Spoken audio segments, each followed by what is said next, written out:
This is live already?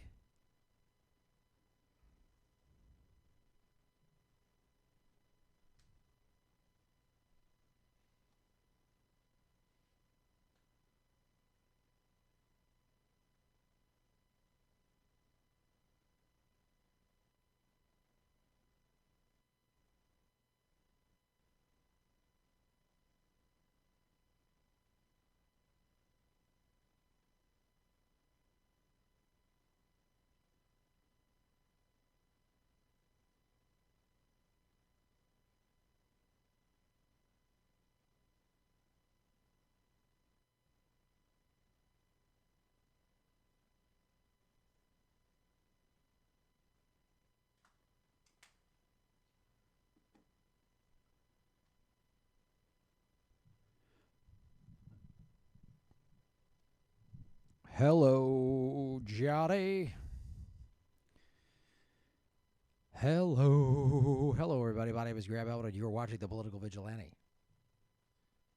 It is Thursday, August 6th, 2020.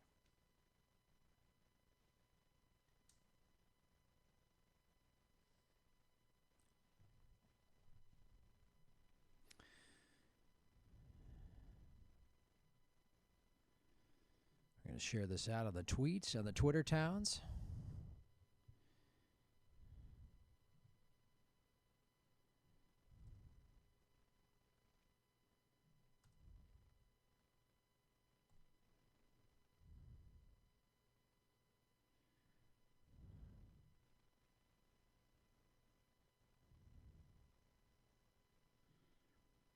Boom.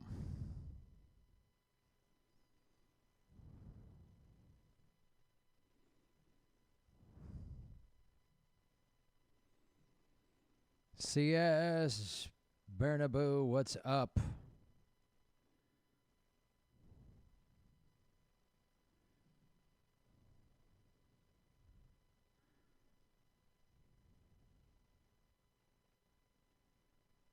Becca C, thank you so much for the birthday wishes. My birthday was yesterday. I really appreciate it. It was so sweet.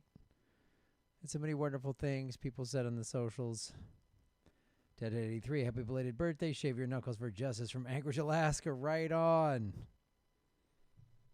I've only been to the Anchorage, Alaska airport. I've been to Fairbanks. Did a show in Fairbanks. What's my take on the Beirut explosion? I don't know. It's really... Oh, so you can't hear me? No sound.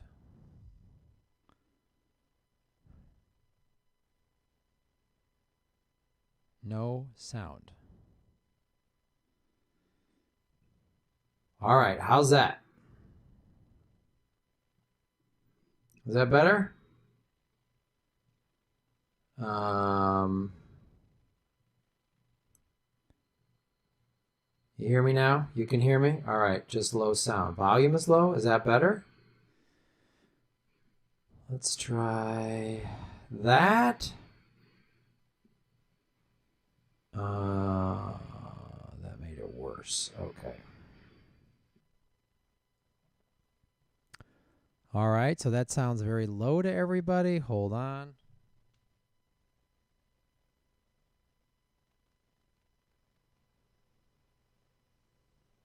Is that better? That's louder. Sounds good. It's loud. Much better. Okay. All right. Much better. Good. Good to hear it. All right.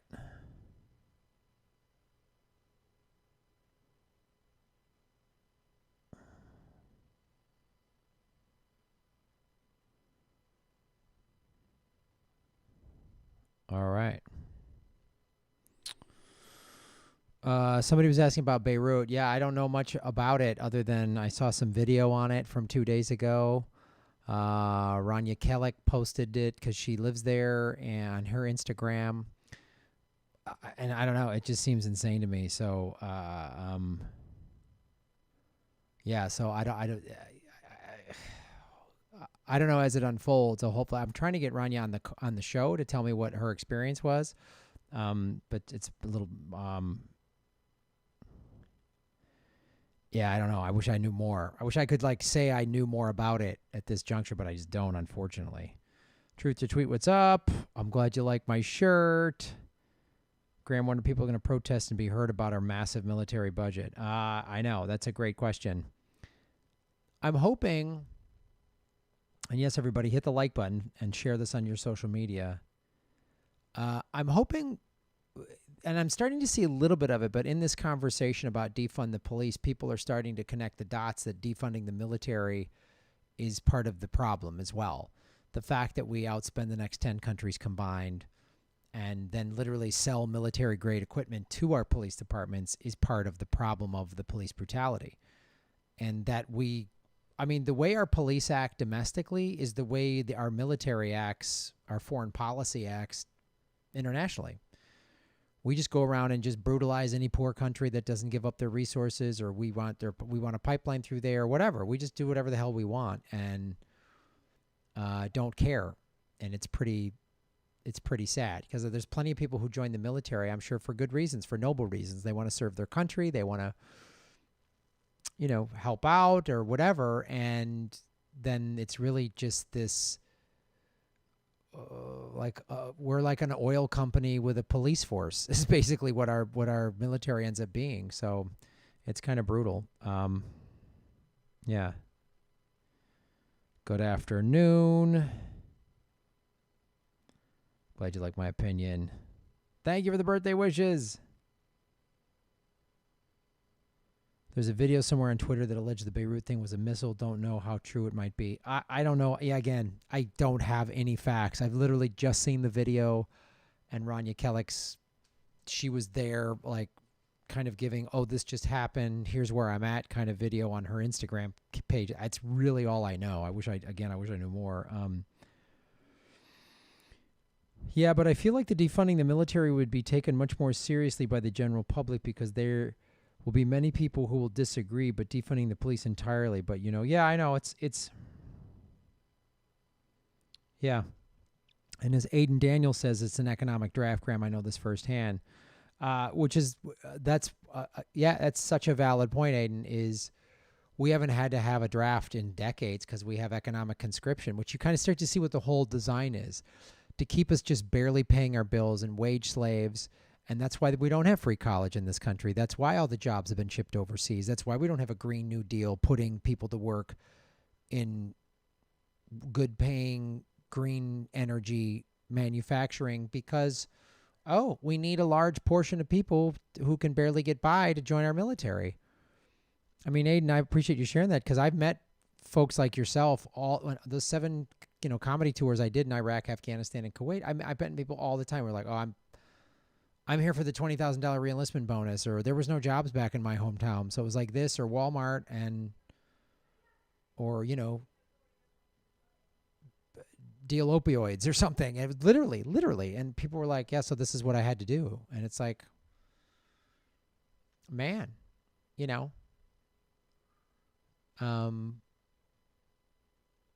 and like the only way to get my college paid for was to go through the military and get the GI Bill. So I was like, well, that's a steep price to pay, man. Like going to a war zone, potentially get PTSD, whatever. And like, it's nuts. Sergeant Mantis, also my birthday today. Happy birthday, Sergeant Mantis. All the glass in Rania's home was blown out. Scary, yeah.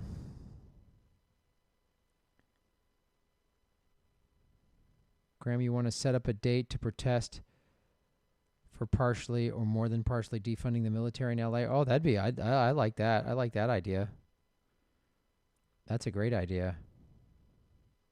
Happy birthday. You don't have to look a day over 25. Thank you so much. I really appreciate that. Hit the like button, share this on your social media.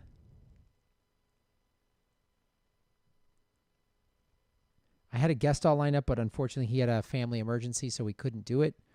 So I was trying to see if Ron Placone was available to come on the program. But there's a segment I do want to talk about.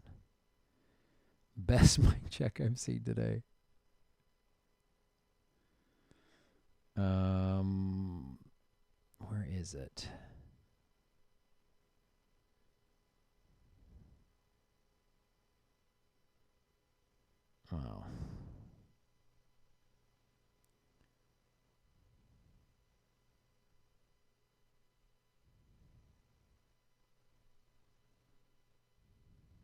There is. So Government Secrets should be on Spotify and SoundCloud and Stitcher. Still having a problem with iTunes, but it should be on those platforms as we speak. And there's been 5 episodes thus far if you want to listen to the audio, if you like the audio of it. So,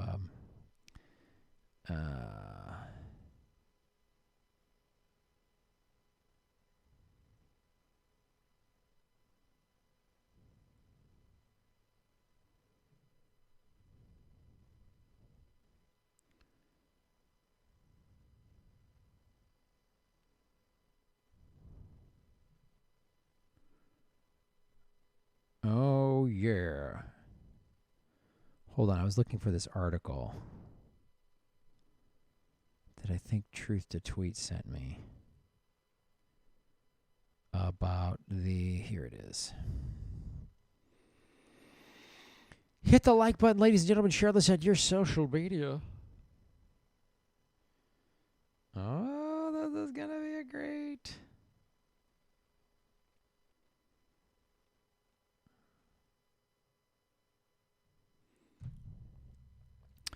So let me put this segment together again. I thought I was going to be I thought I had this interview, so I got a little bit of a scramble, ladies and gentlemen. Little bit of a scramble.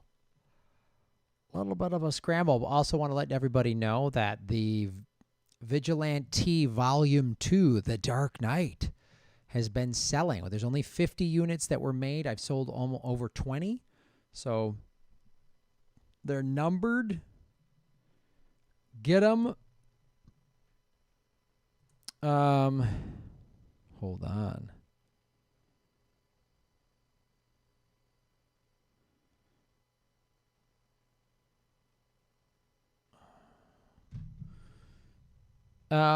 Yeah, looks like Ronnie Placone's going to be joining us, ladies and gentlemen. Just got the hot, fresh tweet text from Ron Placone.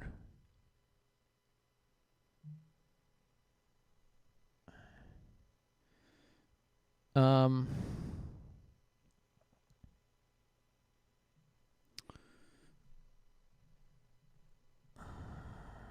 me build this segment real quick.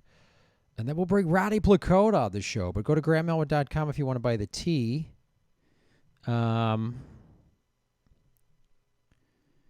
Which is fantastic. Fantastic.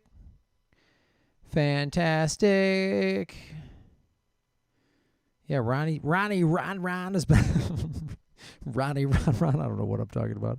Rod's been on a delightful vacation. Boom, boom, boom, boom, boom, boom. Hit the like button, ladies and gentlemen. And also support the show going to the super chat icon. That's the dollar icon at the bottom of the chat. You can support me for as little as $1. Any amount helps. I appreciate any and all financial support to help. And there's other ways. You can go to my Venmo at Graham-Elwood.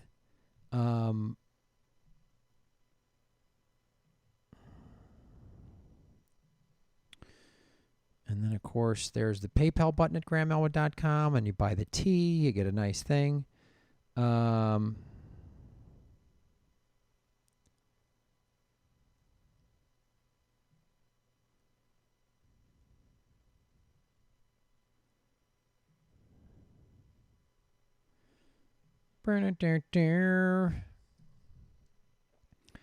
the like button, share this out on your social media. Remember to shave your knuckles for justice, ladies and gentlemen.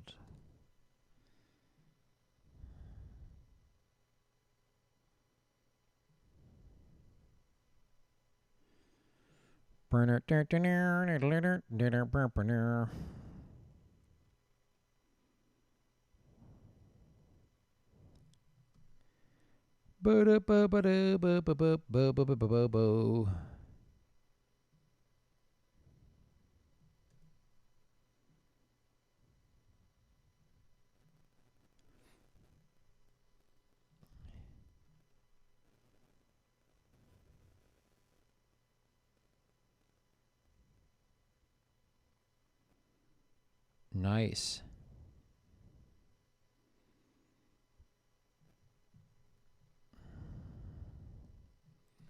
I'm excited. Excited to have Ron on the show. I haven't had Ron on the program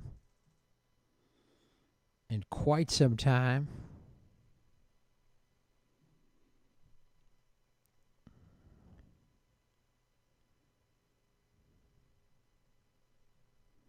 Wow, this is an alarming thing I'm going to do here. This is a big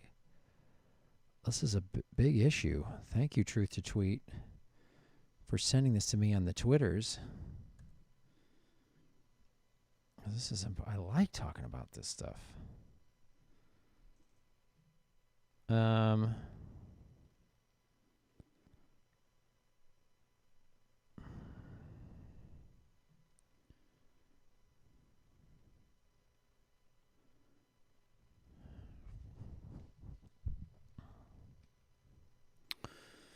All right, everybody. Hello, everybody. Hello, everybody. 95 people watching, 72 likes. Hit the like button. The animated Batman series was good. Emperor Palpatine. I'm afraid the shield generator will be quite operational when your friends arrive. Strike me down, boy. God, such a great villain. One of the best movie villains ever, Emperor Palpatine. Would you vote for Kanye? Why are the Dems so scared of him running? Is Biden that weak and pathetic? Yes. Biden is that weak and pathetic. No, I would not vote for Kanye West. But Biden is so bad, and the Democrats know this. They have this papier-mâché candidate who is clearly demonstrating cognitive decline, and all they can offer is he's not Trump. That's the best they can offer. And they know there's this hunger amongst hundreds of millions of voters who are like, I would love to vote for somebody other than Joe Biden, but because I don't like Trump. And they know this. So yeah. Crush Renata, any progressives telling you to vote for Biden because he's the easier fight are sheep herders, cough, cough, national. You're literally voting for mentally off man who helped harbor in Trump. Yeah, I know. It's insane. It is insane. It is insane. Kate, I'm glad you're loving the shirt, Kate. Thank you so much. Bobby Tokney, shave your knuckles for justice. I have a friend who has a petition to keep the man who killed her mother in prison, who is going to be freed under Gavin Newsom. She was the victim of domestic violence at the hands of her officer husband and was a Native American woman. Can you help? Oh, man. Bobby, I guess there's a petition to keep the man. Yeah, send the petition to me. Okay, there it is. There's the petition. I see it. Okay, I will put this in the chat.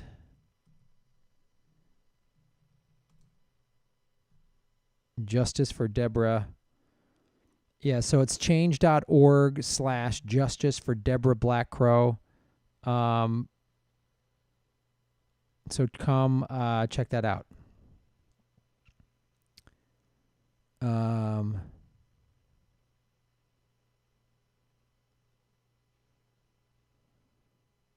So check that out. All right. Thanks, Bobby, for bringing that to our attention. So I just posted in the chat, change.org/justice for Deborah Black Crow. Thank you, Bobby, for bringing that to our attention. Crush Renata, shave your knuckles for justice. Want to stop being beaten by cops while protesting? Bring a gat. John Lewis died fighting the same evil that could have been beat with bullets, not peace. Yeah, I know. I can't argue with that. I'm not advocating for that, because if I do that publicly, then but I can't argue with that.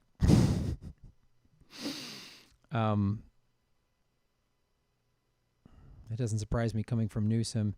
He's a giant piece of shit. If it was his family member, he wouldn't left. Yeah, I know. Biden is a bigot who fits in with Trump, Epstein, and the KKK. Yep.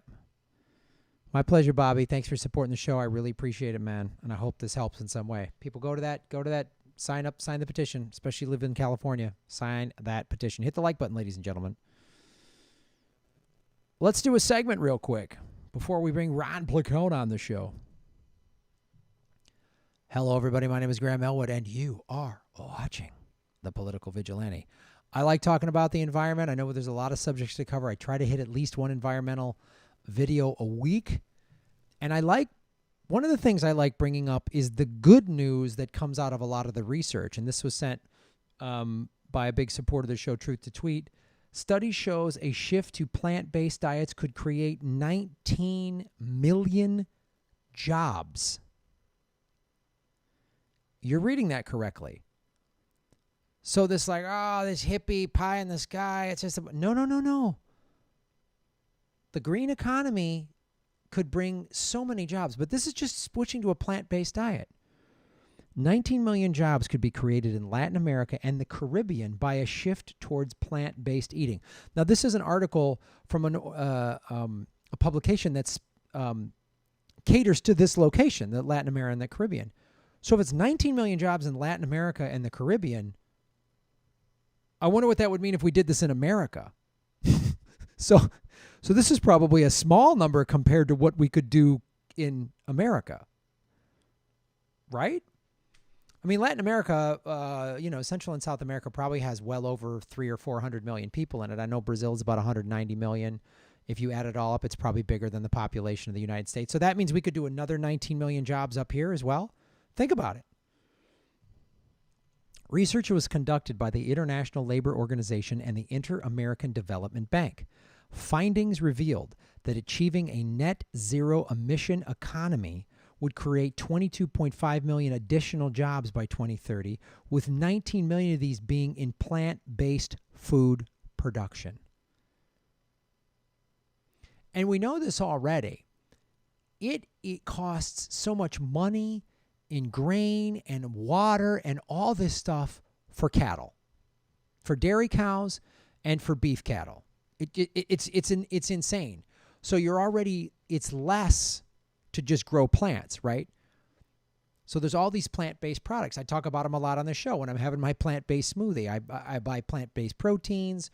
There's all these vegan meat substitutes on the market. There's all this stuff out there. So there's a whole industry out there. And I've said this before, environmentalism, they always, the conservatives and the oil people and all that always say, it kills the economy. We need more deregulation. No, deregulation is what got us in this mess. And this notion that you can't make money off the environment just off of being an environmentalist is just not true. I mean, you switch to plant-based, first of all, it's healthier for you. So there's that money being saved. And then just you're growing plants, which doesn't take as much resources as it does for dairy and meat, chicken, all that stuff. A shift to the production of high-value fruits and vegetables would provide greater opportunities for smallholders and family farmers, as well as healthier diets for the population at large. That's good. That's significant. I mean, it's just, the math always comes out on these things real simple. And the fossil fuel people are like, well, I don't know. It's easier to murder the planet and then poison everybody and then get everybody eating crappy food. And then, see, this undermines their whole profit margin, right? They want us eating crappy food, using their horrific for-profit healthcare system that doesn't offer natural alternatives. I'm not against Western medicine. There are sometimes, you need a doctor for an appendicitis or whatever. But there's all these, I'm all about use all the healthy plant-based homeopathic versions for everything first. If all that fails, then okay, let's go to a regular doctor. But this isn't saying you don't even got to give up your regular doctor, but I just want to show you the whole system, how it's designed. It's designed to keep us eating crappy food and using their crappy healthcare system. In the same way, financially, do the same thing, right? They want us in a crappy job, so we're in debt to their corrupt banking system. so we don't have time to protest or anything like that. It's all, you see how it's the same pattern. It's the same game plan, right? Drive their gas cars so we can stay in these oil wars and get the military industrial complex and the oil lobby. See how it all fits itself. It's the same thing with a plant-based diet. Figures show that by 2030, cardiovascular disease, cancers, diabetes, and chronic respiratory diseases will account for approximately 81% of deaths in Latin America and the Caribbean. And with COVID-19, which attacks the respiratory system, I got to believe a plant-based diet is better. I'm just throwing that, my opinion out there. I'm not a doctor or scientist. I'm just saying eating animal products is not good for you. Like drinking milk. Imagine if you saw a chimpanzee, a fully adult chimpanzee nursing a cow. That would be insane, right? That's what we do.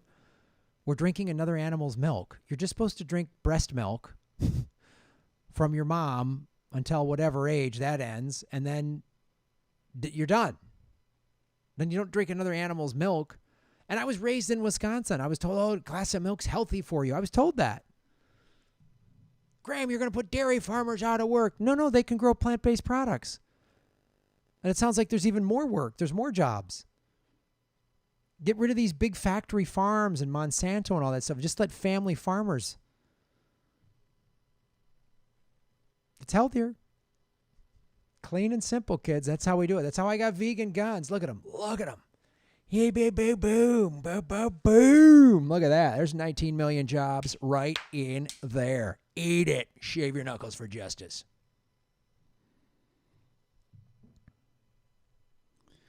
What's up, kids?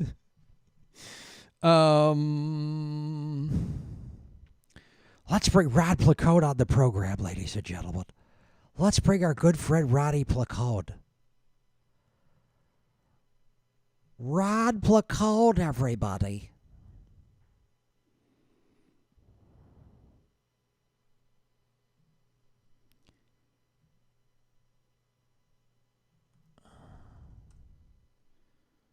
Boom, shalack-a-lack, boom.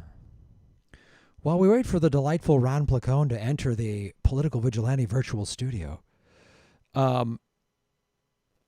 Matt S., shave your knuckles for justice, Matt. I may not agree with Antifa or Black Lives Matter protests, but maybe we need this, Graham. Maybe the pendulum needs to swing hard. We need to heal, right? Man, thanks. Yeah, this is... I mean, this needs to happen. I mean, this absolutely needs to happen. And the research that's come out that is coming out of Black Lives Matter, showing the systemic racism, showing how intergenerational wealth hasn't happened in the black community to the degree it has in the white community. That's huge. That's something I didn't think about, but I look at my family. My grandfather fought in World War I. He was an immigrant from Ireland. They came over here to escape the potato famine. And then he joined the military when he was like 16 or 17, lied about his age, and was in World War I. And luck wasn't in the front lines, thankfully. If he was, I probably wouldn't be here. And came back and got a GI type bill thing that paid for his college, and he became a small town lawyer. And he wasn't crazy wealthy, but he made decent money. And my mom and aunt got to go to good schools because of him. And his side of the family left my mom some money when they all passed away. Not a lot, again, but just like a little bit to keep each family going. And that didn't happen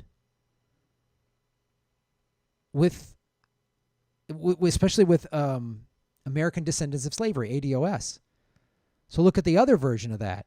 Brought over here as a slave, worked as a slave, finally got freed, were promised 40 acres and a mule. That lie never happened. We're barely given sharecropping. And the 13th Amendment was on the books to lock them up, so there was no carry the wealth on. I mean, that was the American dream. It's not happening now anymore, but like the American dream was each generation got it a little better. That ended three decades ago, but that was how America kept its, that's how you got upward mobility. Your parents left you a little, when your parents passed away, you were whatever in your 30s or 40s, your parents passed away, left you a little something. Oh, you used that to buy a home. That home appreciated in value. That has happened at a drastically lower rate in the black community. Again, those are the numbers. But, and you're right, Matt, we got to heal. We got to own this country's history. We can't sweep it under the rug. Oh, it was a long time ago. Because I just pointed out to you how slavery is still affecting people today. And these cops, there's Klan members in the police departments. Those are slave hunters. Those are slave catchers. That's the same thing from hundreds of years ago. This country was built on genocide. It was built on genocide, stealing land, and slavery. And that's why this is still and the wealth inequities of this country that are really egregious in communities of color and the Native American, all that. But even all of us, it's all coming home. All of America's crimes, all those chickens are coming home to roost. All of it. And so if we don't face that now, then we won't heal. And you're right, Matt. We need to heal. How we heal, you have to face the pain. I always make the equation to an addict that needs to hit rock bottom.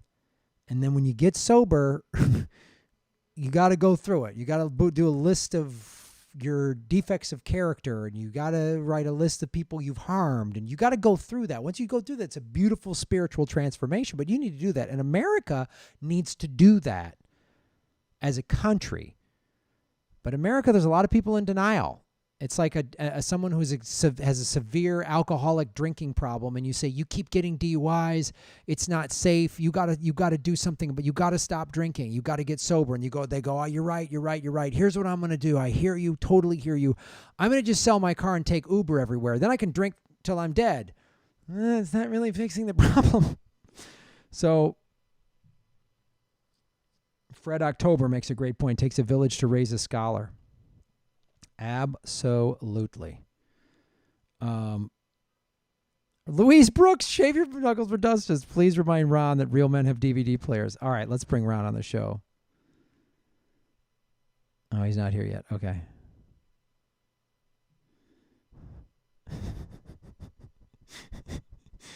I'm getting rid of a lot of stuff, and I have a DVD player, and I'm giving it to Ron. I'm giving Ron a DVD player. Ron Plagone, you are getting a DVD player. My hand to God.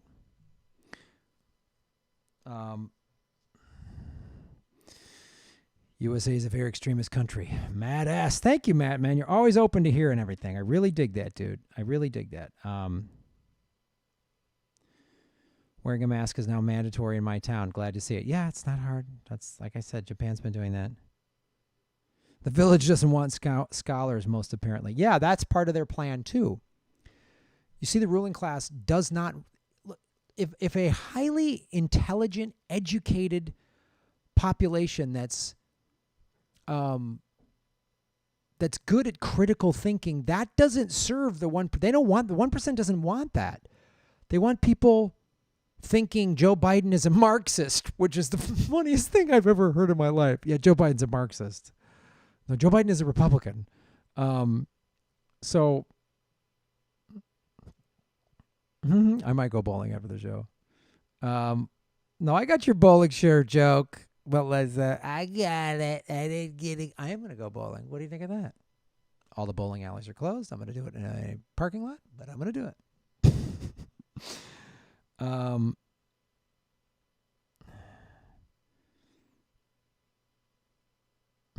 Yeah, the Joe is this ultra extremist leftist is hilarious. Like, I don't know how a guy that wants to gut Social Security, will never do Medicare for all, will not defund the police, is considered a lefty. That is my favorite thing that I've ever heard. Guess who's in the Zoom waiting room? It's Rob Lacone, everybody. Hey, Graham. What's up, buddy? What's up, dude? Ron How's it Placone going? is here. Let's bring him on the big screen. Ladies and gentlemen, we're live at the Political Vigilante World Headquarters. Ron Placone's microphone has, in fact, gotten bigger. It's I've been feeding it between the hours of 9 a.m. and midnight. You got to be careful if you go after midnight, and so it's it's growing up. I think I want to say it said dad, but that could just be me getting overexcited. I don't know what its first word's gonna be.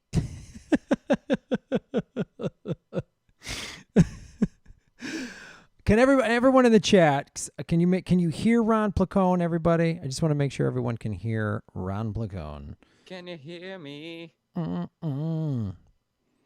Am I audible? I think so. I can hear you. Good. Everyone in the chat can hear you. Yes. Everyone's saying yes. Perfect. Oh, Perfect. cool. I did one of the reasons I didn't go live yesterday, main reason, it was my birthday, but I did a whole tech thing with my producer virtually, of course, for an hour to iron out some of my never-ending sound issues. So I'm glad we got that working. Ron, how are you doing? How was your vacation? You're back doing Get Your News On? Yeah, it was a fun break, man. I was off the grid for a little while. I put out a few short videos while I was there, but wasn't doing any of the long form streams, and it was nice to get out of Dodge for a little while. But it's good to be back. It's good to be back home. Yes. But it was nice. And you and I are gonna do a Zoom show in a week, right? August 14th, Friday. Usually we do Saturdays, but neither of us can do that Saturday, so we're gonna do Friday instead. So Friday, August 14th. We're doing another Zoom show. It's a joint Zoom show. And we also have some exciting stuff in the pipeline to round out 2020. We had to improvise a little bit given the nature of the year, but we're still going to have some cool stuff to show for it. So. Oh, yeah. We had a nice conversation yesterday, and I'm giving Ron whiskey and a DVD player. And yes. He's gonna whiskey and a DVD player. I was watching bonus features on my DVD player. Gonna finish this bottle of whiskey later, and I'm sorry. And I'm sorry. Yeah, so I don't know. Maybe there's an album a brewing. That's all I'm going to say, folks. There might be something special coming. Keep your eyes and ears open, ladies and gentlemen. When is Ron's show on? Ever since the 10 a.m. show change, I never know when it's on. Ron? 11 a.m. 11 a.m. Pacific time. Yeah. Yeah, I moved it back an hour, and it's been that way for like a year now. At the end of last year, I was like, hey, guys, 10 a.m.'s too early. What do you think of 11? And they were like, cool. I was like, great. So 2 p.m. Eastern, 11 a.m. Pacific. A typical week for me is like Monday through Thursday, I do a full stream. And then on Thursday, I drop a short video. I started making these short videos. People have been responding positively. So I'm continuing with those. That's a typical week, but sometimes I stream on Thursdays too. Sometimes maybe depending on guest availability, I'll drop a short video earlier in the week and then stream, different days. But generally speaking, Monday through Wednesday, I'm streaming. Thursday, I drop a short vid, but that's subject to change, as necessary. But it's in that window. Cool. I just got something in chat saying if I boost Ron's volume a little, I just turned it up a little bit. Tell me if that's better. Oh yeah, here I can. Okay, cool. I can turn it up on my end a little too. This gets shrilly kind of quick, so I got to be careful. I think we're good. Somebody just said good? volume Okay. fixed. Yes, thanks. Volume All fixed. Right, cool. So we're good. Let me read a couple of super chats here. Emblemed Fate. Mainstream media ignores third parties. Please do their job, Graham. Get Lisa Savage on to help push her to victory. We need an alternative. All right, I will do that. I recommend Lisa, man. I had her on my show, and she is, she's a good candidate, and she is, outside of the two-party duopoly, and because she's going up in Maine, ranked choice voting is going on there, so I think she has a shot. So I'm rooting for her, and she's a good guest too. So. Yeah, that's what we need. Yeah, I'll get her on the show. Ron, send me your email or info or whatever. I will. Yeah, I will. Matt S. writes, Matt, shave your knuckles for justice. Do you feel like it's cruel to keep Biden on the ticket? I had a granddad with Alzheimer's, and it's parallel characteristics. Yes, I do think it's cruel. And I think first of all, his family, his wife and his children, they should be like, no. Like, I've told this story.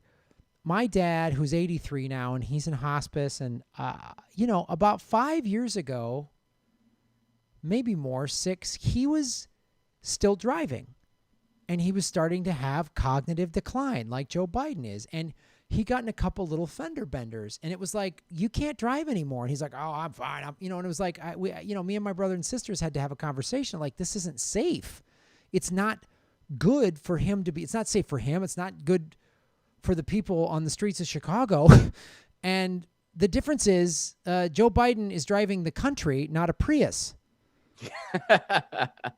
Yeah, I feel ya. My only thing, and maybe this is just maybe this is something that I need to work on as a human, honestly. But I have trouble seeing Joe Biden as any kind of victim. I think he is still.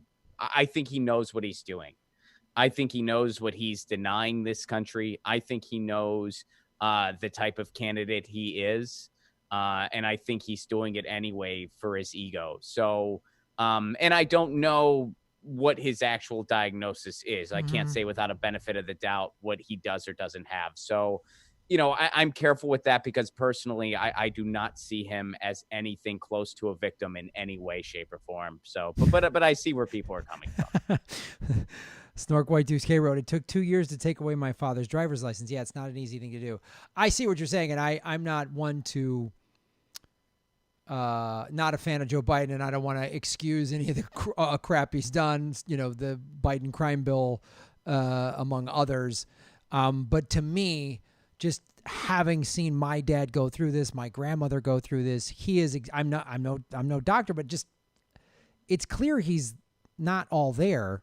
And if that's the case, then it's getting to a place where he's not responsible for himself. And to me, that doesn't, and I hear what you're saying about you don't want to make Joe Biden a victim. It doesn't excuse any of the awful shit he's done with with all of his, his marbles. But so I just like, if you're around him as a family and on a regular basis or a close staff member, and you see this behavior, you have to just go, it's not right. I agree. And I guess what it comes down to is like, we only can kind of guess so much as to what level of cognizance he has. Right. I mean, there's an obvious decline. I don't think anyone with perception can deny that.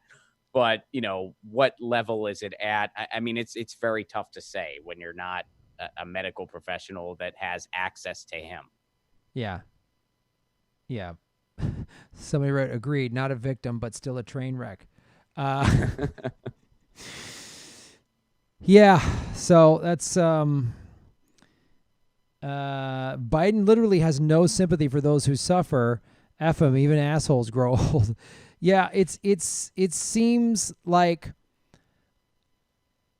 again, to separate his record and what he's done, and it really even this whole campaign, him getting in the race, seems like it seems like he was pushed into it or propped in, and again, he does have a massive ego, but it really feels, this feels like Clinton puppetry to me. Again, not excusing anything Joe Biden's done, but that's what it feels like to me.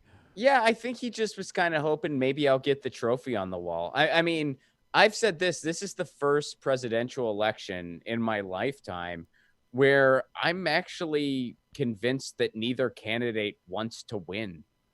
I think they know what they'd be dealing with, and I don't think either one of them, their egos are going to keep them going in both cases, in the case of Donald Trump, in the case of Joe Biden. But I don't think either one of them really wants the gig. I don't think Donald Trump wants to continue being president. He barely wanted the job in the first place. He just wanted to start a network. And so I'm not convinced either one of them wants to win. Well, the question is asked here by Aiden Daniels. Aiden, shave your knuckles for justice. I still think Trump will win. What do you guys think? Oh man, I had this conversation with my dad earlier today. I think it's about 50-50 right now. And it changes for me by the day. But if I had to lean one way, I would lean slightly Trump right now. And the reason I say that is because, I mean, let me put it this way. If the election happened right now, right this very minute, I do think that Trump would lose by a little bit. Now, by the way, a slight disclaimer about me. I refuse to use the words Biden wins because this is not an election between Donald Trump and Joe Biden. This is an election between Donald Trump versus himself and whether or not Donald Trump will actually beat himself. That's what this election is. That's just what it is. So I think that if the election happened tonight, Donald Trump would beat himself and lose. But there's still a couple months, and I feel like there's going to be a few things that fall into place that Trump will be able to sell this idea that we're at least on a better track. And another thing you need to keep in mind, so much of the electorate in this country, they respond to what is perceived as strength. Whether it's real or not doesn't matter. They just respond to what they perceive as strength. So when you have Joe Biden saying he's not going to debate Donald Trump, he won't, get on a stage virtually or otherwise with Donald Trump. He's just going to stay in his basement. And you have Donald Trump still talking the game that Donald Trump talks. Of course, it's all nonsense, but he'll still talk that game. There's going to be more people in this country than I think a lot of folks realize that are just going to say, we're going to stick with the guy we got right now. And they're going to stick with the incumbent. So, I think it's 50-50, but I'm leaning towards Trump right now. I think he's going to. And I want to say, too, that the thing about Biden saying he's not going to debate Trump, I think that's the Democratic establishment who's around Biden, knowing, going back to his cognitive decline, that he'll get creamed in a debate because he might just blank out and stare in the camera for 2 minutes or forget where he's at or that's a reality. Well, they said it. I mean, they said as much. Yeah. Like that one guy was just like, we don't want to have a debate. We don't want to do Trump any favors. And it's just, how do you not realize how messed up it is? You just said that about your candidate. Yeah. We don't want to do the opponent any favors. Yeah. Who would say that if they had the strong candidate? Mm-hmm. Is LeBron James saying he doesn't want to play in the playoffs? I mean, like, no, I don't want to do the Clippers any favors, so we're going to sit this one out. No, like if you had your best candidate, you'd be like, of course I want my candidate's going to whip President Trump's ass. Like, But that's the reality they know is because Joe Biden is not going to have Bernie Sanders going, my dear friend Joe Biden, my good friend Joe Biden. He's going to have Trump, who's publicly said, oh, Biden looks like he's losing it. He looks like he has dementia. Trump will just say all kinds of crazy nonsense, and Biden will have nothing. And Trump will call out the corruption of the Democratic Party better than Bernie did.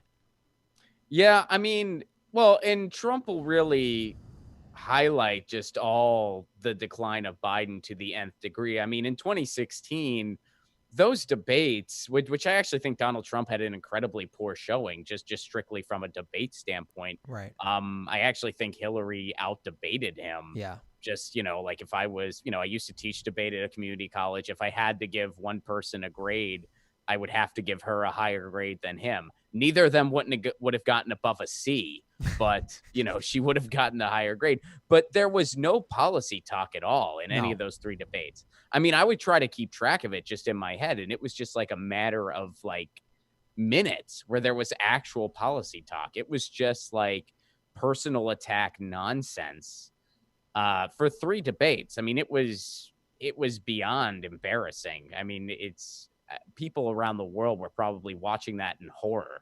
And I think that this time around, it's going to be even worse because he has an easier target now with Joe Biden. Oh, yeah. And he can hold Joe Biden to the fire on his failed policies, which the thing that and the thing you hold Donald Trump accountable for is all of his failed campaign promises. But those failed campaign promises are things that are good for both parties. Like he's kept us in all these wars. He gave a $1.5 trillion tax break to his billionaire buddies. Like the Democrats are good with all those things because that's what they do. I mean, Mm-hmm. you know, they're going to argue about ridiculous nonsense like, if this debate does happen, which I never thought it would. Once it was clear Biden was going, they're giving it, they rigged everything for Biden. I was like, well, they're never going to have a debate because he can't. And if they were to have a debate, though, it would just be this sort of very structured. They'll argue about Obamacare, like whether we should get rid of that or not. And it's like, and so then Biden can say, I saved Obamacare. I saved Roe v. Wade. I saved all these things that like are so right wing anyway. There's no new policies that are going to make anybody's lives better. It's just, whoosh, we averted disaster in a second Trump term. That's the only thing they got. Mm-hmm. So, yeah, who do you think? If you had to, who's your prediction like right now in this current moment? Well, I agree with you that if it were to happen right now, I think because of the way the pandemic is so bad and people's money and Mnuchin doesn't want to give people an extra $600, I think if the election were today, Biden would probably, well, like you say, Trump would beat himself. And, but there's 2 months. We're 2 months away. 3 months away, rather. I mean, who's counting? It's it's going to be such a great night no matter what, It's so amazing. And the lead up to it's going to be fantastic. There's not going to be any more riots or protests or federal troops snatching people up in unmarked vans. It'll be great. I think the next 3 months, it's going to be, I think it's going to be completely up for grabs. And I said this a while ago that they're going to try to not have Trump's going to figure out a way to not have this election if it looks like he's going to lose. And he's already talking about that. It's rigged. I'm not going to do it. Well, see, I think he did that to just distract everybody from all the other fumbles he had that particular day. Because, I mean, the day that happened, what else was going on in the news? First of all, here's something that barely anybody touched on. Donald Trump has been talking a good game about what he wants to give the American people. It's a bunch of fluff. It's a bunch of BS, but he's been talking that good game. So then he quickly tried to cover it up because once he realized this is not going to happen, he doesn't want to come off looking weak. So once he's saying, I'm going to do this, and it doesn't happen because Mitch McConnell will never let that happen, he'll look weak. Another thing that happened that particular day was, or around that time, rather, he wasn't at John Lewis's funeral. And speaking of death, Herman Cain died after attending Trump's Tulsa rally. So there was a lot of stuff he wanted the media to be focused on instead of all those other things. And he puts out that tweet about delaying the election. What does MSNBC, CNN, and Fox News just grab onto and hold on to for that entire news cycle? Trump's tweet about delaying the election. That's a good point. Those are great points, man. Those are really great points. Yeah, you murdered Cain. That's what they should have been talking about. But instead, it's another Trump says something, a crazy tweet. They just love whatever that he does that. He can't actually do that. And then they didn't even really bother explaining like why he can't do that. Like they didn't even go into the civics of it all. They just said, look at him. Right. Because there's some Democrats who are like, well, I don't know, maybe suspending the election and just going to martial law is okay anyway. We're okay with it. I mean, Obama sent federal troops at Occupy, at Standing Rock, at Baltimore. I mean, so we're okay kind of with what's going on. All right. Shave your knuckles for justice. Let's read some more super chats. 3 months to doomsday. Sounds like Ron's new song for the movie title. All right. Well, you've planted that seed, so I'll get working on it.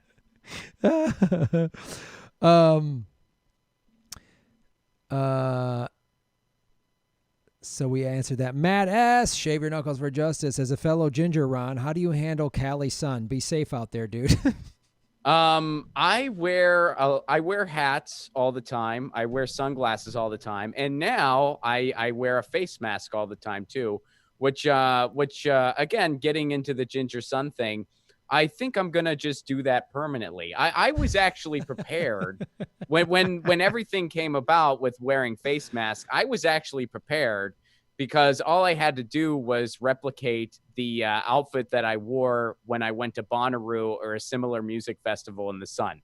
because that's what I would have. I would have multiple bandanas covering my entire face, sunglasses I could see out of, and then I would like lift it to like drink water or whatever else. So that's how I handle it.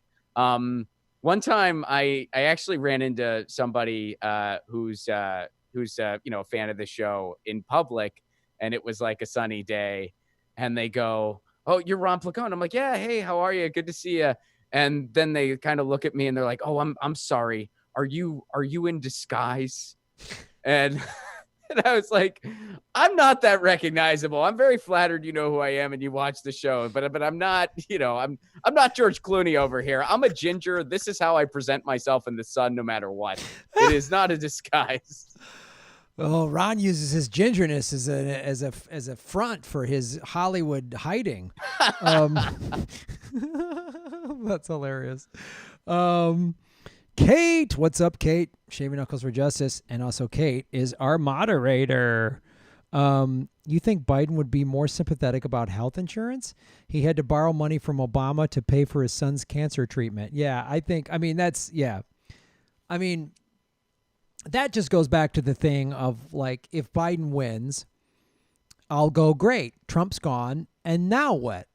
That issue, all the Vote Any Blue will do is we'll go, yay, we got Trump, and I'll go, good. I'm not happy Trump is in the White House. I'll be glad that he's gone, and all of his Pompeo and all of these climate change denying psychopaths. And then in comes the neoliberal guy that, as vice president, helped Obama drop more bombs than Bush and doesn't want Medicare for all and doesn't want to defund the police. Like, what do you think will happen, Ron? Let's just say theoretically, if Biden wins, do you think, first of all, what do you think will happen with all of the protests, Black Lives Matter, what's going on or what was going on in Portland, and the protests that I'm sure that are continuing? Where do you see, because so much of the protesting is very anti-Trump.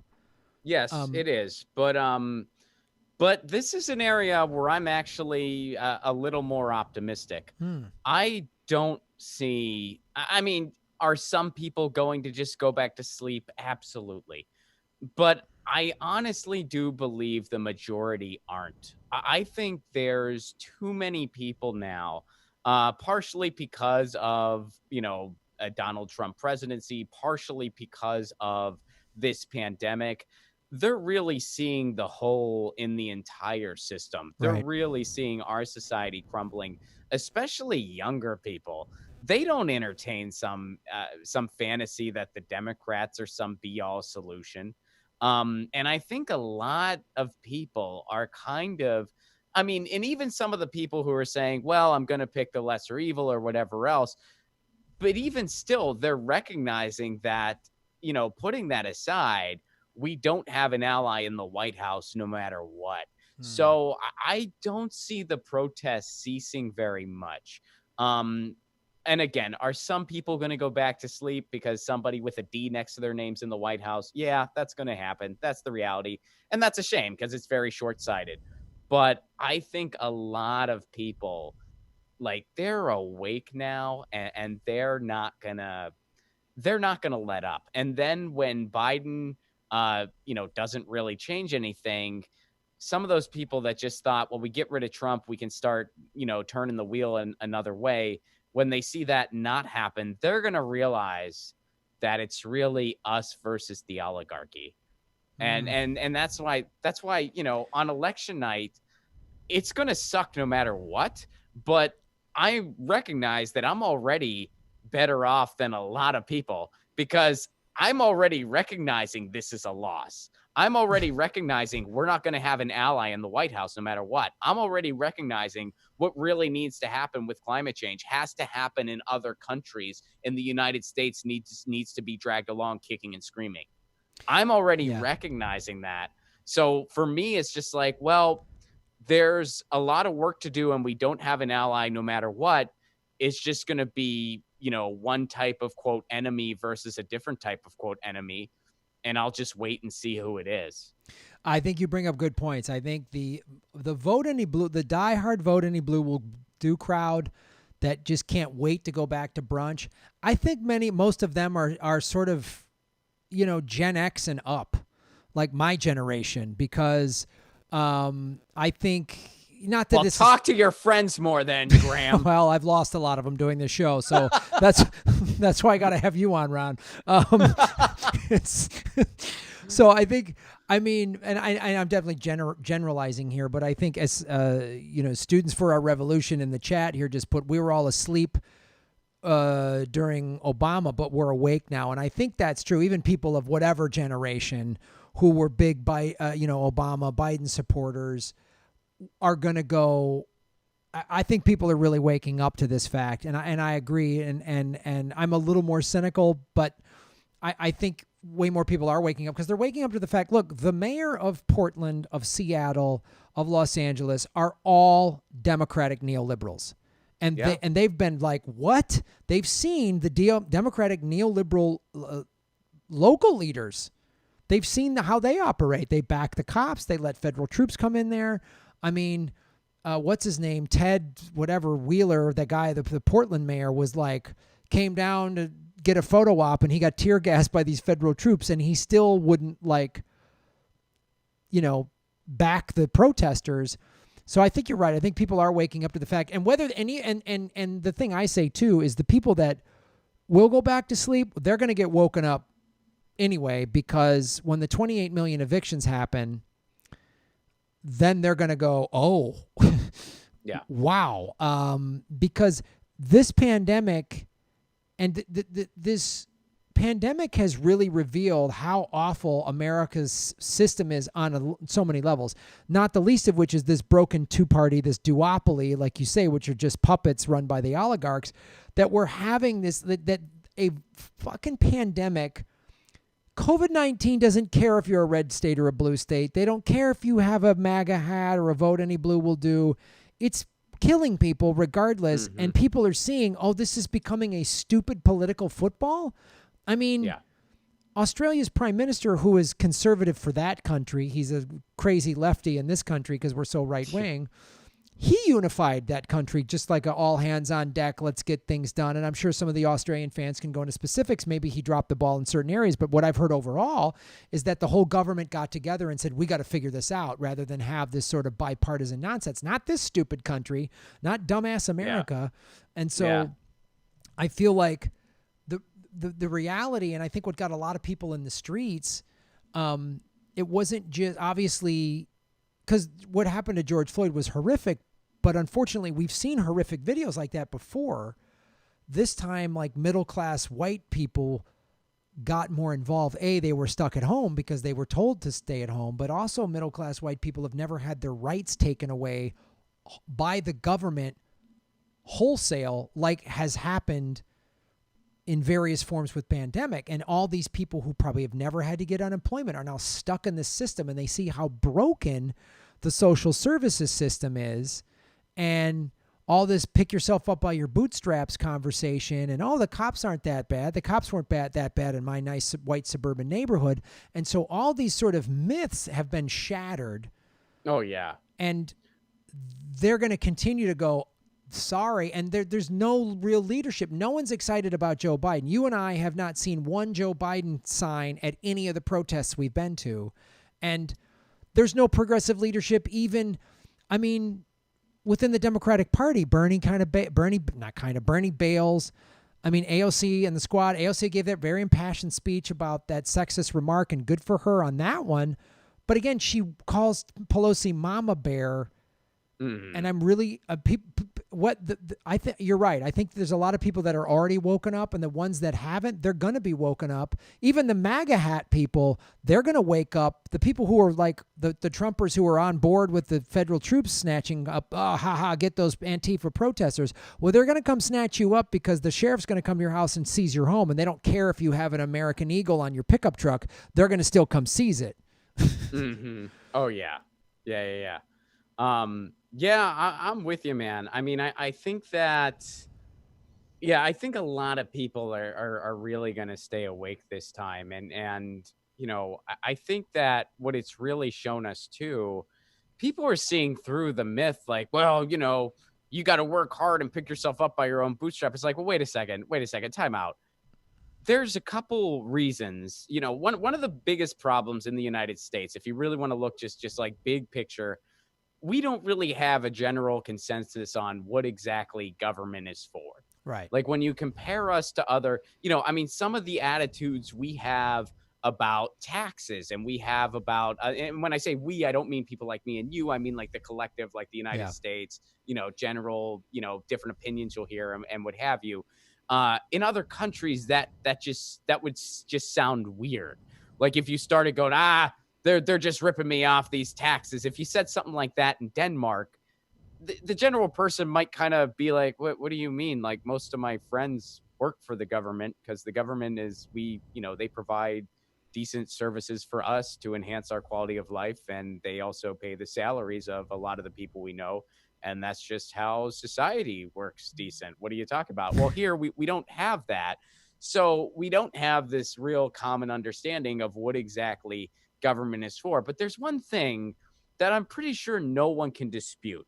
One of the things that a federal government would have to come in handy for is if you ever have a pandemic, which, last one was about 100 freaking years ago.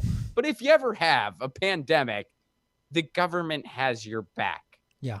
That's why we pay taxes. That's why we have a federal government. That's their freaking job. That's their job. So, the Congress and the Senate, who's not coming to an agreement, they're refusing to do their job. They're not doing their job.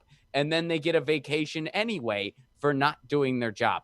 People are fed up. People are sick of it. And there's one thing, whether you're on the right, on the left, anywhere in between, anywhere, past any, whatever, federal government, when you have a pandemic, they have to look out for the people so society doesn't collapse. And so you can get this in order without, like mitigating its, trying to have as little damage as possible. So. Well, yeah, I agree. And I think we'll see, if Biden wins, let's hope all those people that have already woken up and the others will join them in waking up. Well, I saw that commercial where he's driving a car, and that was very inspiring. Did you see that? Oh yeah, he's driving a vintage Corvette, and it's just like he's just baby boomer car porn. Like, what do you? What is that? Like, what? Baby boomer car porn. I mean, that's. Yes. I love those old Corvettes, but we're sitting there like, it's again, how tone deaf are the Democrats? It's like people are facing eviction. People haven't worked in 4 months. Whole industries have been wiped out. Businesses that are going to come back, even if they can come back if we fully reopen, they're just not going to make it. It's too late. And then here's a guy driving a custom, a $70,000 Corvette that's been tricked out or whatever. Like, I'm supposed to get behind this guy? Like, what are you How did that even happen? Like, they were like, all right, we need to have strong messaging for the American people. Obviously, you can't be out right now. You're just kind of hanging out in your basement. We're not having you go on TV too often because that never goes great. All right, what's your message? And he's like, hold on, let me open the garage. I got a thing. This is going to be, wait for it. Look at that car. Yeah. Look at that car. Just like that. What do you need an ice cream cone? You don't see how cool that car is? Come on. I'm amazed I'm going to drive it. Turn the camera on. Turn on the camera. Is that a 35 millimeter? I had those in my day.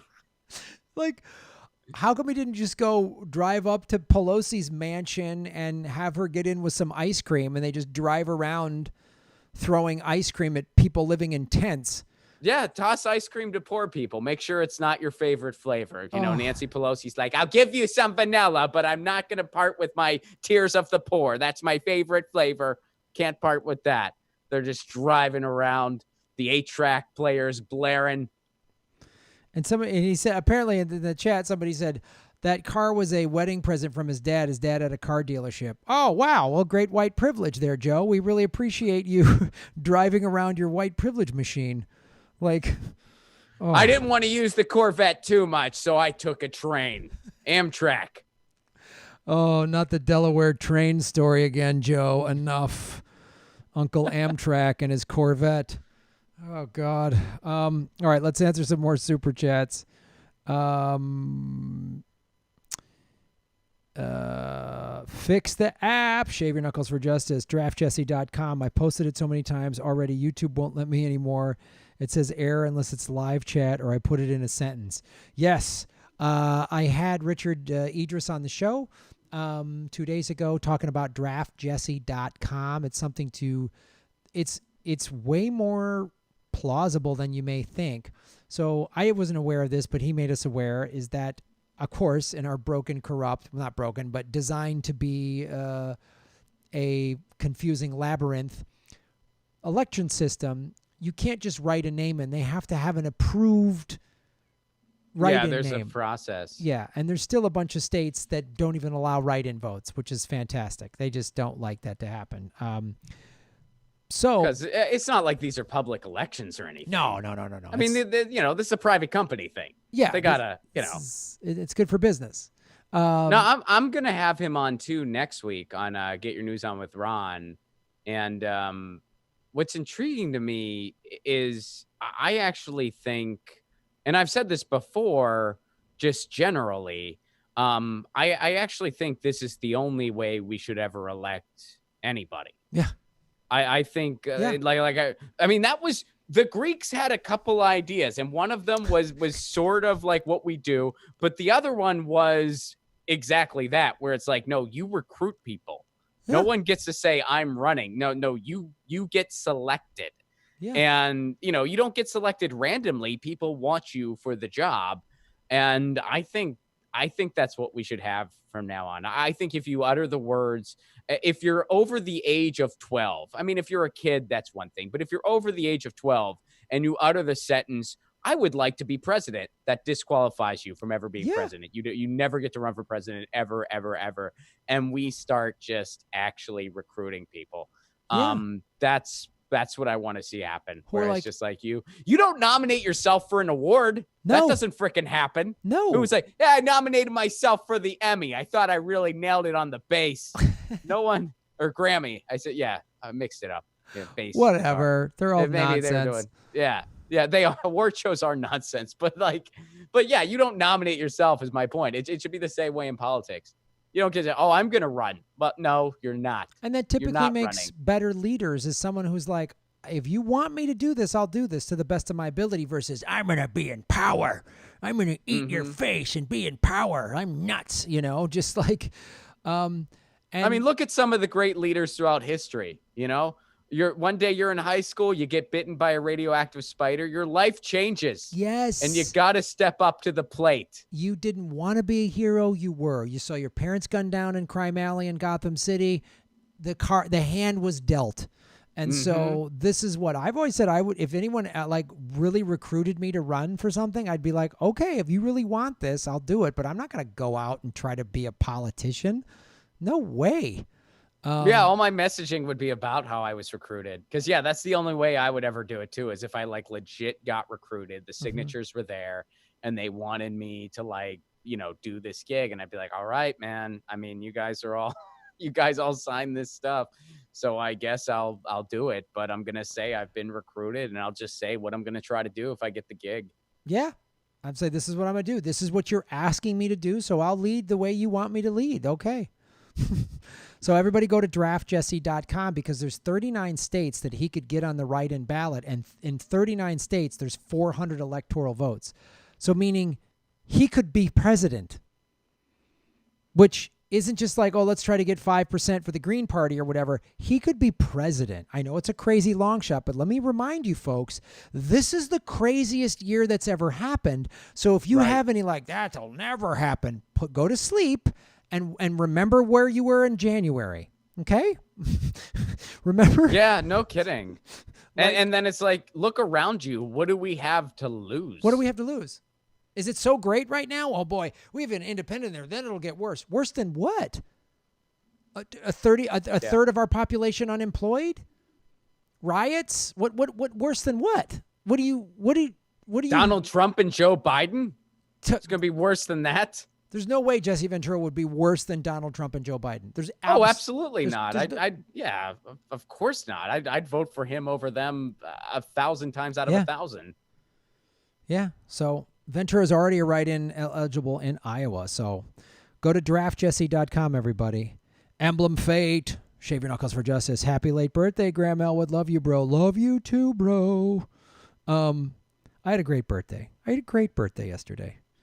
I'm happy for you, man. Thanks, buddy. Andrew Dwyer. Shave your knuckles for justice. Jimmy, Ron, Lee Camp are obvious your people, but overall you have found that the lefty YouTube community is easy to connect with, or is it a clique? No, it's great. We all kind of, because being a lefty progressive YouTuber, whatever, you're automatically ostracized. So when you come across someone that's like on the same page, you kind of click pretty quickly. You know, like you meet someone and you're like, oh yeah, I mean, not everybody gets along or whatever, but for the most part, it's like, I mean, I met Kim Iverson, I met the Convo Couch people, all just because we all pretty much spoke the same language and agreed on most of the same stuff. So it was like, it's not really cliquey at all. Not my experience. Yeah, I definitely wouldn't describe it as cliquey, especially like, having lived, like being a comic and having, been part of a lot of comedy scenes and stuff like that. I would definitely not say it's not cliquey. It's pretty chill. And yeah, I mean, even like, when we met Caitlin Johnstone in person, which, we had never met her in person before because she lives in Australia. But, when we met her, it it felt like it was like someone I've known for a long time, even though it was actually our first time in person meeting. So yeah, it's a cool thing. It is you're right. It's so right. It felt that way when we met Jill Stein. Well, it was you'd met her already on Jimmy's show, but when she came to our show in Boston, I was like, wow, I felt like I knew her. Same thing with Caitlin. When I went to Russia to meet Susie Dawson. Now, Susie I'd sort of been talking to on the phone, but I just felt like this immediate sort of kinship. When we did Aggressive Progressives, we guest hosted and Brigitte Santos came on the show. It was like, I didn't know her personally, but I was just like, dude, love your work. Like it was just, just automatically kind of like, there's like an automatic immediate recognition of like, wow, I love what you're doing.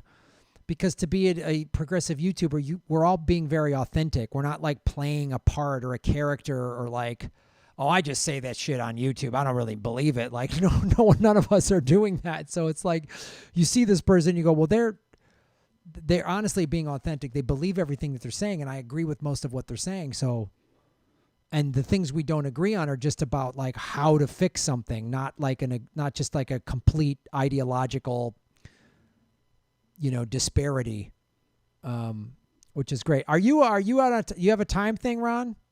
Yeah, in a few minutes I should probably get going, but I can do like one or two more. Okay. Crush Renata, Shave Your Knuckles for Justice. Watch Joe's interviews. Trump will have Joe having literal mental episodes on stage. The DNC building Biden for months will be gone in a night or two. Oh, absolutely. Like we said, he's the Democrats know he'll get eaten for lunch. So that's why they're going to never have him on debate stage. It just won't happen. So you think there's not going to be any debates this year? None. Really? Wow. See, that's going to be, I mean, if their only option was in person, obviously I'd get it, but they can totally do a virtual debate. That's no problem. So I mean, that's nuts, man. I mean, that's really nuts. And you might be right, but I mean, how crazy is that you're just denying, I mean, you're really just denying the democratic process, which although I guess they've been doing that this entire time. Yeah. So why change now? Why give up the thin facade that we're a democracy with some sort of staged debate with questions that were written by by the Pfizer or whatever. Well, I guess that's what I mean. It's so that's just so they're not even keeping up the facade by giving us our phony debate that I can at least live tweet and laugh about. So it's like, well, you're denying me like that one thing where it's like, well, we know this is a facade. And I'm lucky from the chair I'm sitting in. I don't have to pretend. That's the difference between like you and I and actual like news people or actual like pundits or whatever you want to call it.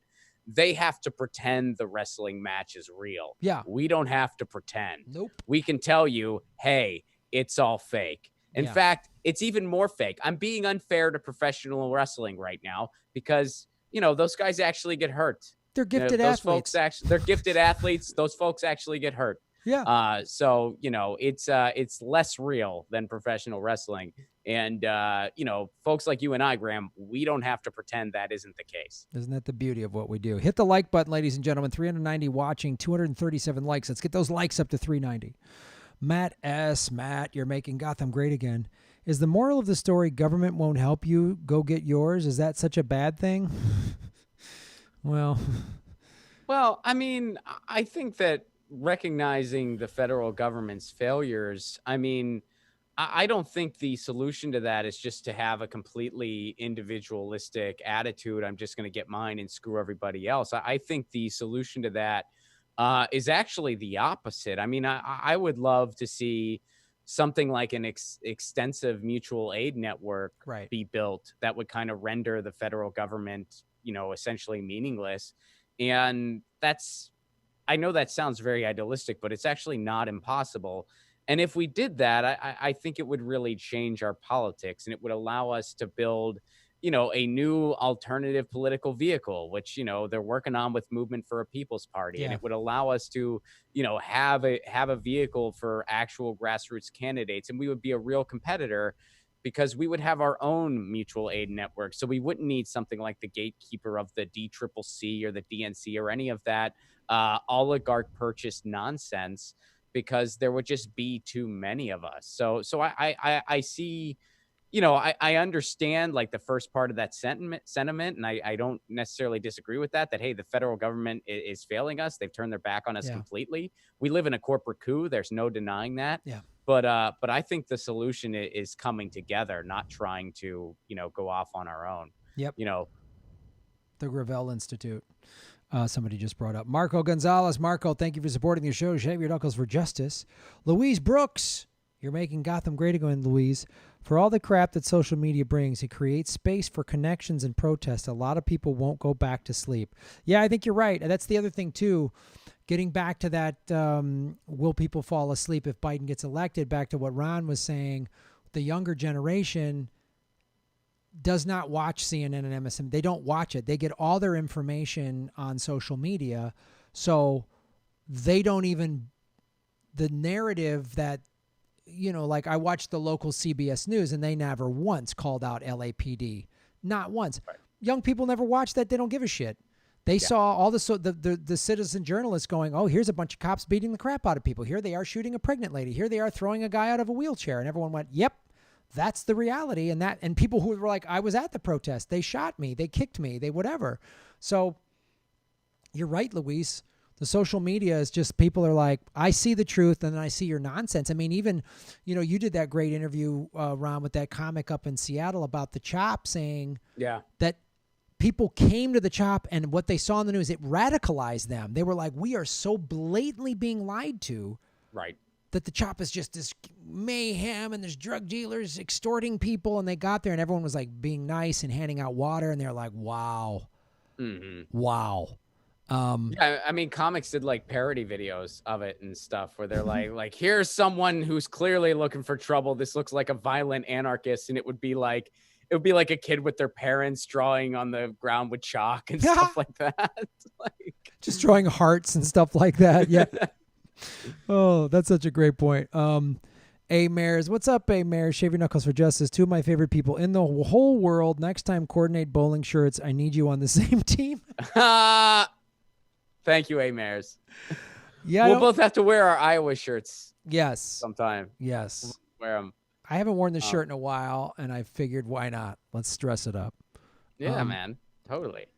Well, I know you got to run, buddy, so I'll let you go. Yeah, I got a patron Zoom to do, but I want to mention, please follow me on Twitter at Ron Placone, and my YouTube channel, youtube.com/Ron Placone. Please do subscribe to my channel.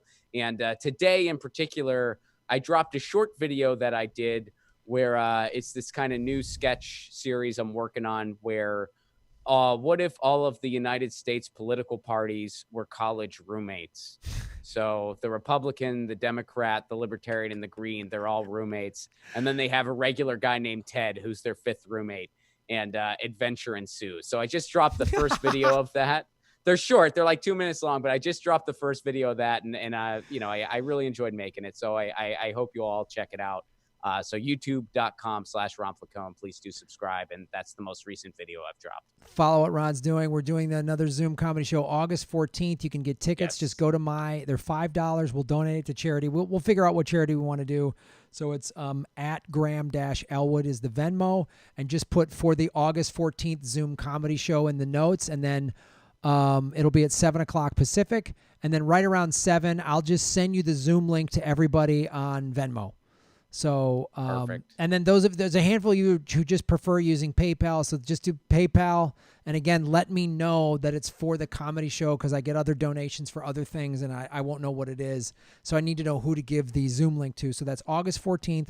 Go to @Graham-Elwood. We've raised money for really cool things. Black Lives Matter, Los Angeles, the People's City Council. And the last we did, what was the homeless shower thing? Oh yeah, Shower of Hope. Yeah. Shower of Hope. We've done a couple different things for Shower of Hope. Yeah, it took me a second too. I was like, who was the last one? Yeah, because we've done the Bell funds, we've done Black Lives Matter chapters, and we've done the Minneapolis fund. Yep. And we've done Shower of Hope.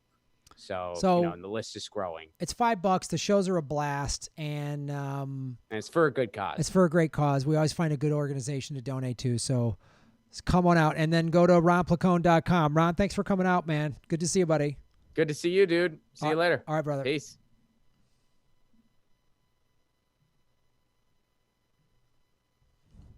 Ron Flacone on the show, Graham, everybody. Good to have Ron back on the show. I'm going to read some super chats and then head on out of here, folks. Boom. Emblem Fate, Shave Your Knuckles for Justice. Thank you for supporting the show. Shave Your Knuckles for Justice. Rotate for truth. Obama is the Ted Bundy of presidents. He may have brought slaves to Libya and killed millions, but he's really hot.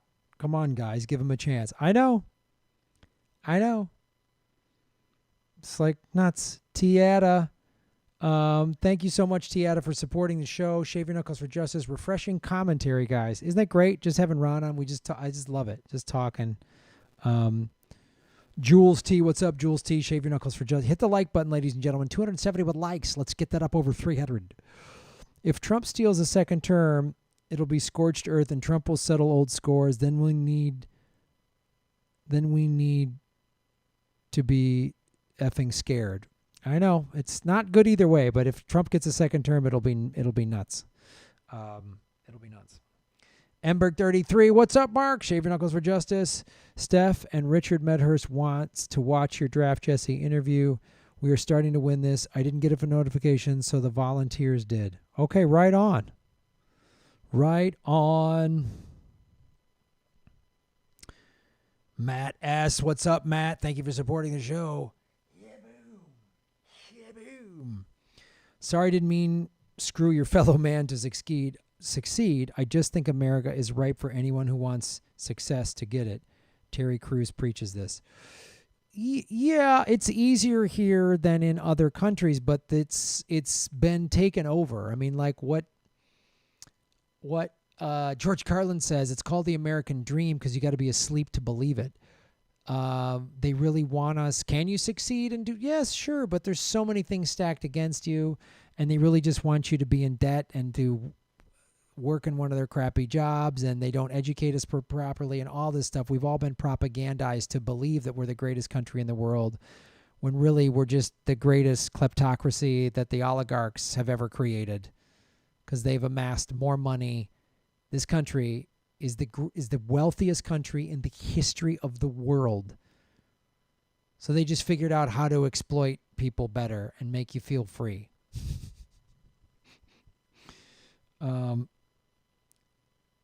You commies and your hearts on the sidewalk, right on.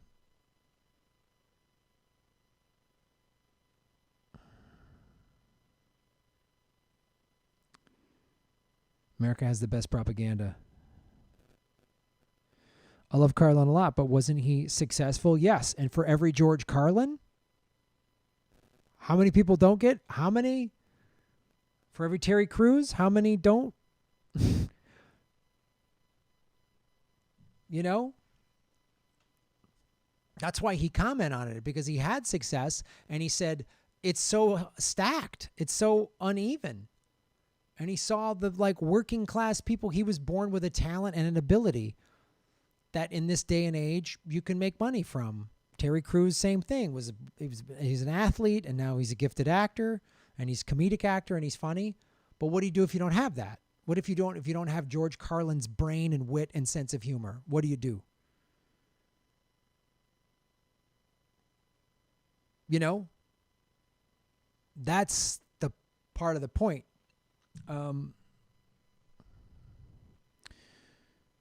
Free to do as we tell you, Bill Hicks. Right on. Hold on. There was one I missed. Kate. Shave Your Knuckles for Justice, Kate. How do I get a ticket to that show on, it's not Saturday, it's Friday. The show is Friday, August 14th. It's $5. Go to my Venmo, which is at Graham-Elwood. And just say, give me $5 and say ticket for Friday, August 14th show. It's Zoom. It's 7 o'clock Pacific time, Friday, August 14th. I will even type that in the chat and then just go to Venmo.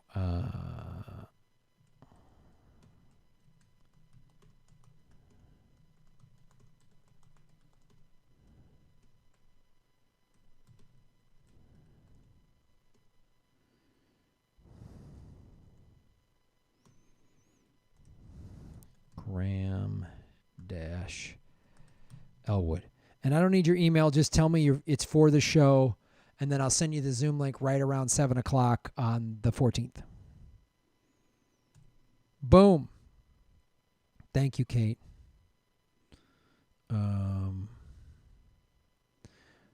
Ron and I, thank you for the birthday wishes, Little Rock Elevators. Thank you. Mindfulness for the birthday wishes. Thank you guys so much. Hit the like button. Like it up. Like it up. A lot of great ways to support the show. Liking, sharing, subscribing, watching the ads all the way through. When you click skip ad, I don't get paid. Those are free ways to support the show. You can listen to my Pandora comedy channel. There's a Graham Elwood Pandora channel. There's both my comedy albums are there. And of course, there's the super chats here. And then there's GrahamElwood.com. There's a P.O. box if you feel more comfortable mailing stuff. There is a PayPal button if you want to just do a one-time donation. Venmo is another place to do a one-time donation at Graham-Elwood. And then there's the bunch of merch. The Vigilante Volume 2, The Dark Knight, is available. Books, T-shirts, DVDs are all of sale. And I'm putting everything on sale to just, I'm going to clear out my online store and go to a more on-demand model. So, yeah. Thank you, Kate.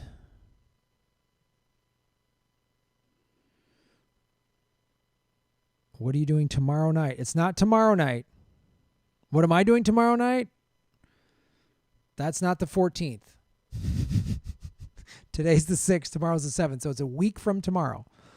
A week from tomorrow, August 14th. 1 week from tomorrow. The show is not this weekend. 1 week from tomorrow, August 7th. Well, tomorrow's August 7th. Shit. August 14th is 1 week from tomorrow.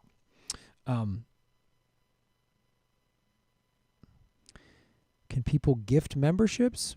Sure. You can buy gifts like on when you buy my products on my website. I can have them shipped to somebody and say, I'm buying this, but please ship it to this person. And,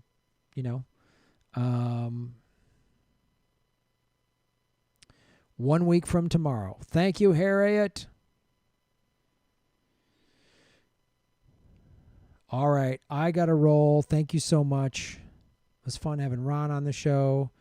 I really appreciate it. Again, 1 week from tomorrow, August 14th, $5, 7 o'clock Pacific time. Ron and I comedy show on Zoom. $5 goes to charity.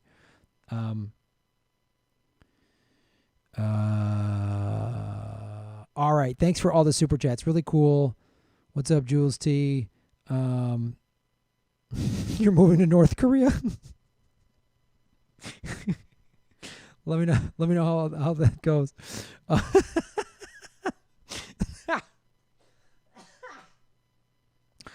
if they had surfing there, I'd go to North Korea.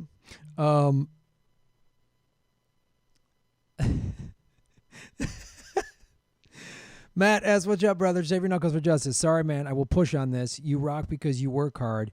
You benefit from that in America. Nothing's stopping you here. You rock, man. No, I agree with that. That does work. The working hard does work here, but it is not work for everybody.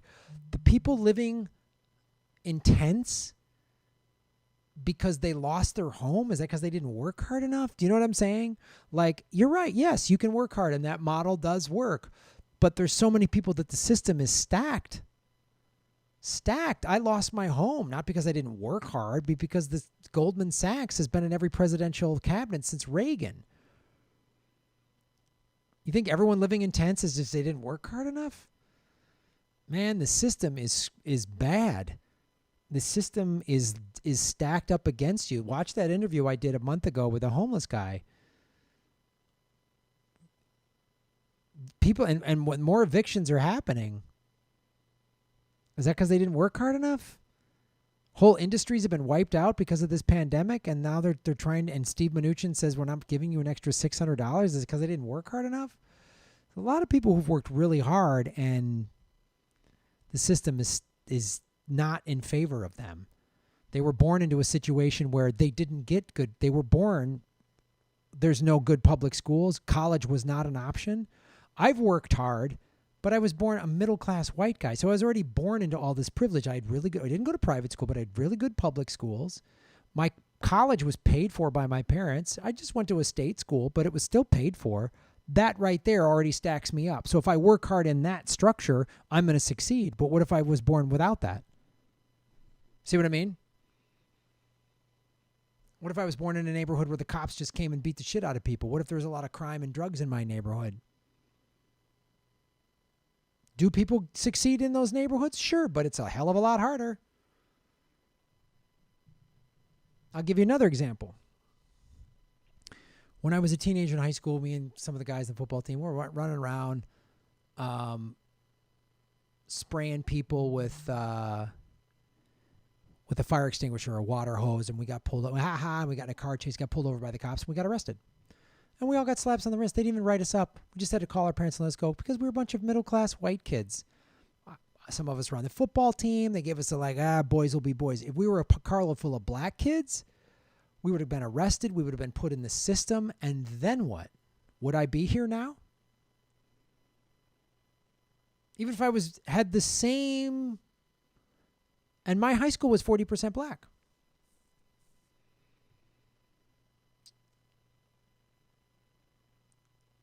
Now, maybe, but maybe not. What if I get busted? I'm in the system. Now I'm in juvie hall. Now I got a record. Now I got to fight. Now I got to do all. You see that? That's where the system is stacked. That's where it is not fair. Thank you, Matt. You rock. Boycott Amazon. You got that right. They don't pay taxes. Trying to tell me Jeff Bezos worked hard? Donald Trump worked hard. His dad gave him $1 million. Oh, he worked hard, pulled himself up by his bootstraps. He got $1 million. No way. And no cop ever put his knee on his neck. No way. Watch the documentary 13th Amendment. The system works the way it was intended. Absolutely.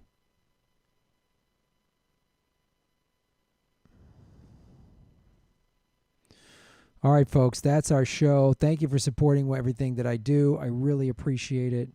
I think Graham should update us on the whereabouts of Darien and Shimshay. Ooh. Yes, I'm sorry. I forgot about them. I need to do more of their videos. But yeah, I keep forgetting. Thank you for reminding me about them. I'll bring them back. I guarantee Shimshay will be at the comedy show. He always shows up to those. But thank you so much for watching the show. Thank you for supporting what I do. I appreciate the discussion, even the debates. I love it. It's good stuff. Thank you, Matt. It's a good conversation to have. And also thank Ron. If you don't follow Ron, please do. He does great work. Very funny man. Don't go, Graham. Progressive girl. I got to. I'm tired. I'm hungry. And I got to go watch the sunset. It nourishes my soul. Get outside. Be in nature. I will take what's tomorrow? I'm going to take Friday and Saturday off, but I'll be live Sunday, 3 p.m. Pacific time. Boom, shalakalak, boom. Join us for that. I took Wednesday off because that was my birthday. Vegan guns, kids. The sun never sets on the vegan guns. Yeah. Thanks for watching the show. Support me any way you can. I appreciate you coming out. Shave your knuckles for justice. Bum, bum, bum, bum, bum, bum, bum, bum.